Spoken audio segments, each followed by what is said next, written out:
पिला माने वाक्य स्थिर रहिबे जो माने वाक्य स्थिर रहिबा पई चाहନ୍ତି से माने संडे स्कूल को आसीबे गिरजा उपासना को आसीबे महिला समिति मीटिंग को आसीबे युवक समिति मीटिंग को आसीबे आ उपवास प्रार्थना को मध्य आसीबे आ जो माने वाक्य स्थिर नाहंती से माने समस्त कार्य करिवे नाही।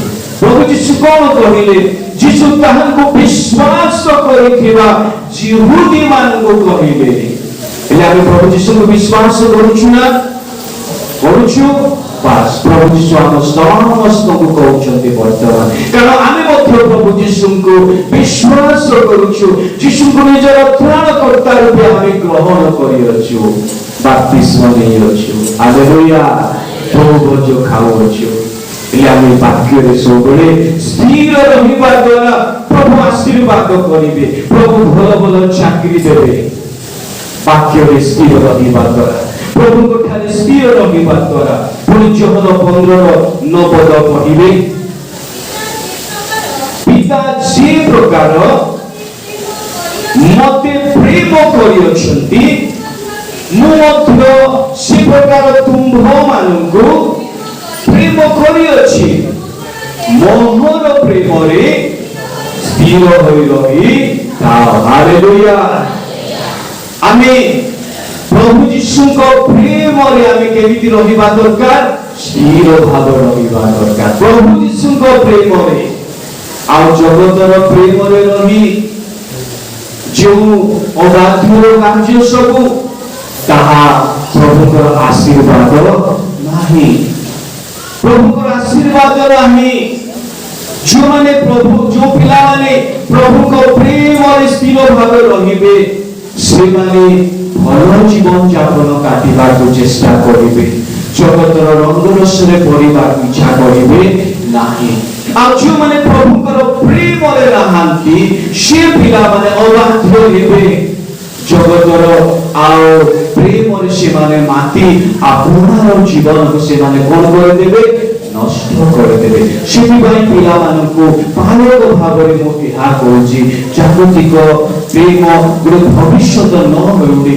ए समस्त विषय छाड़ी दियंतो ताहा प्रभु को दृष्टि भल नहे गुरु पवित्र विवाह हेबा पई सब बेले इच्छा करतो आ छोट समय थारु जो प्रकार चिंता सब डिसीजन सब नहीं जाउछ ताहा बिल्कुल भल विषय नहीं तुम जीवन को अंधकार को प्रभु आ शैतान ठेली देउछि बुझी पारो ना हो जानि पारो ना हो सेति भाई पालक भाव रे मो एही परामर्श करूछि जगतर प्रेम जो प्रकार प्रेम आ ताहा जानि दियंतु पिता माता चिंता करिवे बयस हेला परे पिता माता चिंता करिवे तोमानकर भविष्य तो कोन हेबो कोन नाही ता पिता माता बुझिबे प्रभु को प्रेम रे स्थिर रहिबा पई चेष्टा करो ईश्वर को वाक्य रे सब स्थिर रहिबा पई चेष्टा करो तेबे जाय प्रभु आशीर्वाद करिवे उत्तम वर देबे उत्तम स्त्री देबे उत्तम स्वामी देबे कोन सुंदर परिवार गठन करिबा पई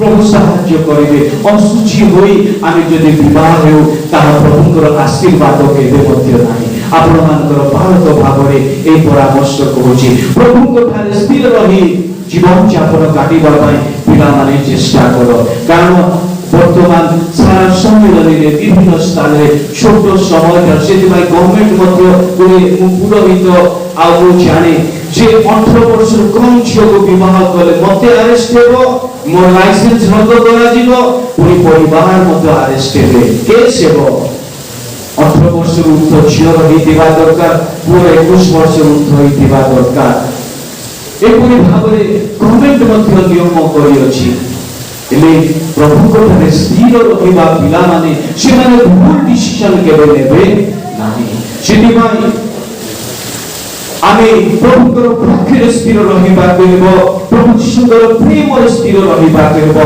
पुनि प्रेरित 13:43 पद पढिबे प्रेरित 13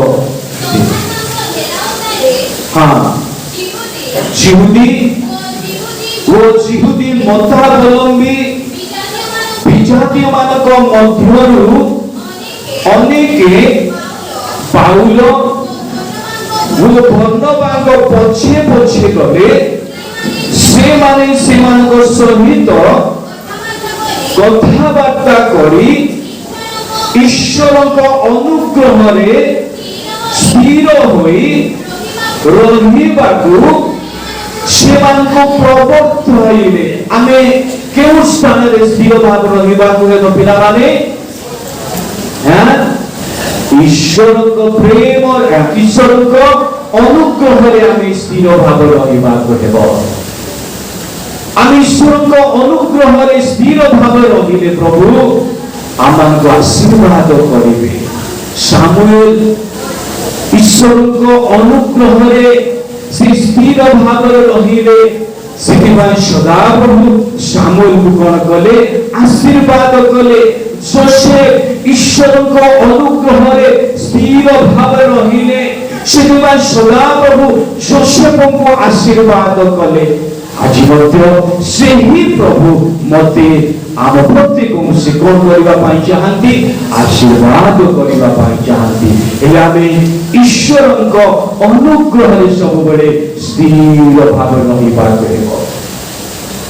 କୋଉଠି କୋଉଠି ଆମେ ସ୍ଥିର ରହିବାକୁ ହେବ? ପ୍ରଥମ ବିଷୟ ବାକ୍ୟରେ ସ୍ଥିର ରହିବାକୁ ହେବ। ଦ୍ୱିତୀୟରେ ଈଶ୍ୱରଙ୍କ ପ୍ରେମରେ ବା ଯୀଶୁଙ୍କ ପ୍ରେମରେ ସ୍ଥିର ଭାବରେ ରହିବାକୁ ହେବ। ତୃତୀୟରେ ଈଶ୍ୱରଙ୍କ ଅନୁଗ୍ରହରେ ଆମେ ସ୍ଥିର ଭାବରେ ରହିବାକୁ ହେବ। ତେବେ ପ୍ରଭୁ ଆଶୀର୍ବାଦ କରିବେ। ପ୍ରଭୁଙ୍କ ଆଶୀର୍ବାଦ ଆମ ଜୀବନରେ ଆମେ ପାଇବା। ଗୋଟେ ସୁନ୍ଦର ଜୀବନ ପ୍ରଭୁ ଦେବେ। ଆମମାନଙ୍କର ଆଗାମୀ ଭବିଷ୍ୟତ ମଧ୍ୟ ସୁନ୍ଦର ହେବ, ଭଲ ହେବ।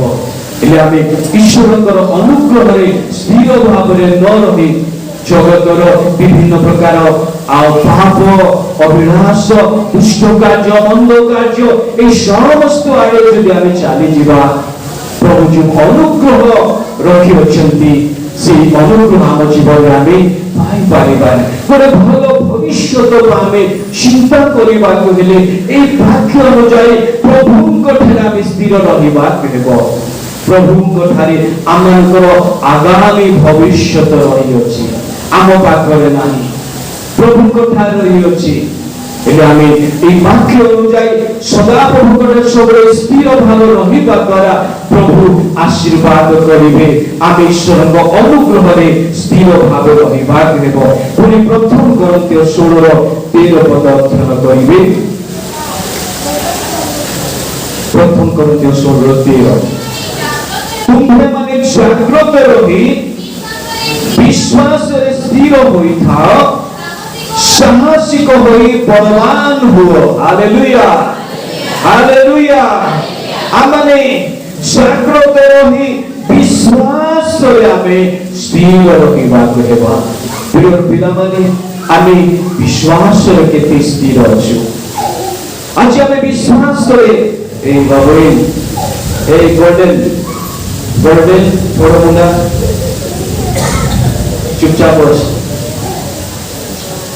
আমি বিশ্বাসরে স্থির রহিବାକୁ ହେବ। ଯେବେ ଆମେ ବିଶ୍ୱାସରେ ସ୍ଥିର ଭାବରେ ରହିବା, ତେବେ ଆମ ଜୀବନରେ ଆଶୀର୍ବାଦ ପାଇବା। ଏଭଳି ପୁସ୍ତକ ତାର 11 ଯଦି 1 ଠାରୁ ଯଦି ଆମେ ଅଧ୍ୟୟନ କରିବା, ବିଶ୍ୱାସର ବୀରମାନଙ୍କ ବିଷୟରେ ଲେଖାଯାଏ। ଯେଉଁମାନେ କି ବିଶ୍ୱାସରେ ସ୍ଥିର ଭାବରେ ରହିଲେ, ବିଶ୍ୱାସରେ ଜୀବନ ଯାପନ କାଟିଲେ, ପ୍ରଭୁ ସେମାନଙ୍କୁ କଣ କଲେ? ଆଶୀର୍ବାଦ କଲେ। ଆଜି ମଧ୍ୟ ସେଇ ପ୍ରଭୁ ଆମ ପିତାମାନଙ୍କୁ, ଆମ ସମସ୍ତଙ୍କୁ ପ୍ରଭୁ ଆଶୀର୍ବାଦ କରିବା ପାଇଁ ଚାହାନ୍ତି। ହେଲେ ଆମେ ବିଶ୍ୱାସରେ ସ୍ଥିର ରହିବାକୁ ହେବ। ଆମେ ବିଶ୍ୱାସରେ ସ୍ଥିର ଭାବରେ ରହିଲେ ପ୍ରଭୁ ଆମ ଜୀବନକୁ ଆଶୀର୍ବାଦ କରିବେ। ଆମେ ପାଠ ପଢୁଛୁ ନା ପଢୁନା? କାହିଁକି ପାଠ ପଢୁଛୁ? ଗୋଟେ ଭଲ କାମ କରିବା ବୋଲି ପାଠ ପଢୁଛୁ ନା ପାଠ ପଢି ସେ ସାର୍ଟିଫିକେଟ ସବୁ ଗଡ଼େଇ ରଖିବା ପାଇଁ? ନାଇଁ, କୌଣସି ଗୋଟେ ଭଲ କାମ କରି ଏ ଜଗତରେ ଆମେ ବଞ୍ଚିବା ବୋଲି ଆମେ ପାଠ ପଢୁଛୁ। ହେଲେ ବିଶ୍ୱାସରେ ଯଦି ଆମେ ସ୍ଥିର ଭାବରେ ରହିବା ନାହିଁ, ପାଠ ପଢିବାର ମୂଲ୍ୟ ରହିବ କି? ମୂଲ୍ୟ ରହିବ ନାହିଁ। ପ୍ରଭୁ ଚାକିରି ଦେବେ, ଭଲ କାମ ପ୍ରଭୁ ଦେବେ। ହେଲେ ଆମେ ବିଶ୍ୱାସରେ ସ୍ଥିର ଭାବରେ ନ ରହିପାରୁଥିବାରୁ ପ୍ରଭୁ ଯେଉଁ ଚାକିରି, ଯେଉଁ କାମ ସବୁ ରଖିଛନ୍ତି ଆମକୁ ଦେବା ପାଇଁ, ତାହା ଆମେ ପାଇପାରୁନାହୁଁ। କାରଣ ପ୍ରଭୁଙ୍କ ଠାରେ ବିଶ୍ୱାସ କରି ଆମେ ସ୍ଥିର ଭାବରେ ରହିପାରୁନାହୁଁ। आशीर्वाद पाइबा को विश्वास आम स्थिर भाव रहा प्रथम तिमोथी 2:15 पद पढ़े प्रथम तिमोथी 2:15 पद किंतु से माने सुबुद्धि सह विश्वास प्रेम और पवित्रतार स्थिर रहिले से संतान प्रसव करने द्वारा परित्राण पाइब। Hallelujah hallelujah.